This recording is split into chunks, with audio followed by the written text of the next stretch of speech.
Most people just look at me as the guy that runs and yells as he's running. And that's, while I do that, to motivate people, but people don't understand that my day is broken up into segments. I work out, I eat, I sleep, but I spend most of my time studying. I'm in the medical world. I'm a paramedic in Canada, but I spend a lot of my time trying to nuke every single thing about it. I'm trying to learn to the point where I can save someone's life. And even though paramedics are doing that all over the world, I'm trying to be that paramedic that can really dissect exactly what's going on and figure out, what medication goes where. Just trying to learn, the algorithm of what's going on, man. What does your process for studying look like? Like if we dropped a camera in the room, but a microphone into your inner dialogue. Right. Gosh, wouldn't we all love that? But if we dropped a microphone into your inner dialogue, are you waking up looking at the books and going, yeah, fresh day, let's learn? Or is some of the same resistance that you've talked about coming up around physical work, is that coming up from time to time? You know what?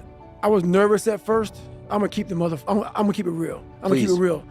So I'm not a real smart guy. And what I mean by that is I was born with ADD, ADHD. My brain cannot retain information. I'm not some genetic freak when it comes to running, when it comes to lifting weights. I am absolutely the bottom of the barrel. So when you ask me this question about what does studying look like for me, I have to go over the same page over and over and over and over again. While Jennifer can look at that page while she's, quizzing me, she'll learn it right then as she doesn't know anything about it. She will quiz herself or quiz me and learn it as she's quizzing me. It's the most frustrating thing in the world how my brain works. So what I do is I literally sit there with a pen and paper and I have my books and I go through and have to write everything down every single day. I will study the same page until it's photographic memory from writing the same thing down. And then from there, I'll go back through and relearn again. So I'll learn the bulk of it. But then I'll go through and learn the small things within that. So if it's a medication, I'll learn what the medication does. I'll learn how to even say the medication. Because these medications aren't like albuterol. No, it's very big words. So I'll go through, learn how to say the name. Then I'll go through, learn what the dose is. Then I'll go through, and this is like every single day. So not like, oh, I got it. Let's just go through. No, nothing is I got it. So I can't wait to get in this conversation because everything I do in life, it sucks. Everything I do in life, it sucks. That's why when I was 300 pounds and 24 years old, let's just go be a Navy SEAL and let's lose some weight. No, I knew my entire life was gonna be a struggle, which is why I just ignored it. And I said, I'm not even trying to jump off into this shit and learn how to read, how to write, how to memorize, how to become something I am not. But through that process, something happened to me. And I realized this is why I feel sorry for no one. In this podcast, they're gonna really not like me because people are gonna think that I am maybe lying or maybe fibbing or exaggerating. No, I was the lowest form on earth, no talent, no ability to learn, and I literally know what it is to be rock bottom and to build that up. So that question about learning, it's a pain in my ass. And I don't have to do it. So think about it. I'm 49 years old and I'm a multi-millionaire. I don't have to do anything. So all I thought about when I was growing up is, man, I can't wait till one day get to the point where I no longer have to do this stuff. But what happens, as I got older, it became a way of living. So how I do every day is how I do every day. It's a discipline, it's a regimen, it was a choice I made. And the choice I made was, what are you willing to sacrifice and what are you willing to give up to find every bit of who you are as a human being?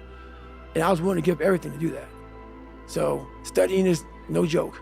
So the process of writing things down by hand is important for you. So you go back and read those notes. Do you think about that stuff on your runs too? Or are you segmenting your day? Like when you're done studying, are you heading out for a run and thinking about other things, or are you still rehearsing the material in your head? So when I write it down and I'm actually looking down at this table right now because I'm back to write. So I'm actually there right now as I'm speaking to you. I write it down in a way that I'm memorizing page 69. So I'm writing it down. So then writing it down and that page sync together in my brain. So I'm looking at the book in my brain right now. So like, that's just how it works for me. And I have to do it over and over again. So that page is stuck in my mind. So I'm literally flipping through pages as I'm taking these tests. And I'm taking these national tests to become a paramedic or become a advanced EMT or whatever. I'm literally, as I'm taking that test, I'm going through and I'm like, and I'm flipping pages in my head of where that page was. And how I do that is just from how I write it and how it's on the page. When I run, I can't recall any of it. I cannot bring any of that because I'm running. How my mind is wired now is that everything I do is what I do. Because the focus it takes for me to, like right now, I'm running. I'm not like a great runner. I'm not like injury free. So like my first 20 minutes of the run, I'm limping. I'm literally limping because I've had several knee surgeries and my body was twisted. And so now it's untwisting. So people look at me, oh, it looks like he's limping, like limping when he runs. I am limping when I run. My body's jacked up, so I'm focusing on how to get the best out of a broken body. So everything I do is a total focus on what I'm doing at that point in my life. So it seems like you've really trained away or somehow gotten away from the ADD that you mentioned. Because what you described is like a deep trench. It's like a V-shaped trench. I'm imagining like there's a ball bearing and it's like, and it can only go forward in that trench. Right. Or back and it goes forward. It's not like sliding around at the like concave at the bottom, Right. like a tension. So it's like you've trained that up. Is there a similar feeling when you're in the full focus of running versus full focus of studying? Is it kind of feel like, oh yeah, that's the same groove, but different thing? Or is it just completely different world? It's a completely different world. Both of them for me is suffering, but it's suffering a whole different way. Like when I was going through school, back then, ADD, they want to put you in a special school. I was so far behind in learning that their big thing was, let's just put him in a special school because he'll never learn. I've never taken medication for this. That's why right now you see me looking right in your eyes. What the hell is Huberman saying right now? And that's why I don't feel bad for people who have ADHD, who have learning disabilities. And some are impossible because you just can't. But a lot of them you can.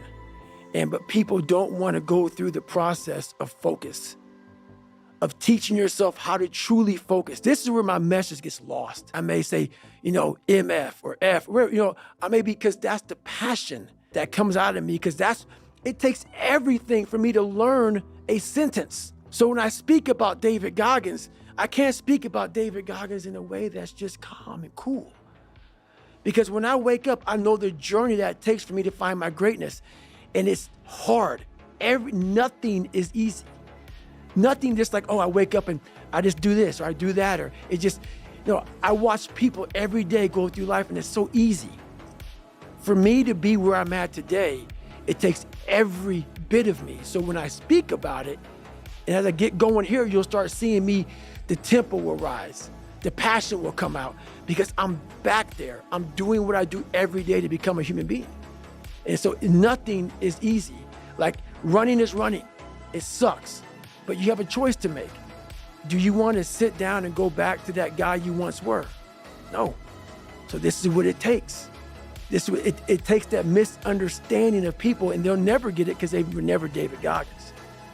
So that is what it takes for me to do what I do. It may take you something differently. So for me, everything has to be in the studying. Everything has to be into this. Everything has to be, and everywhere I am, it has to be there. Me, focused where I am. That's why you're my second podcast I've done since the book came out. I don't have time for that shit. Because if I want to be great, I'm not trying to maximize money or maximize people knowing me. I do these things because maybe someone out there will understand me and get it and say, I can grow from this guy. And others just won't.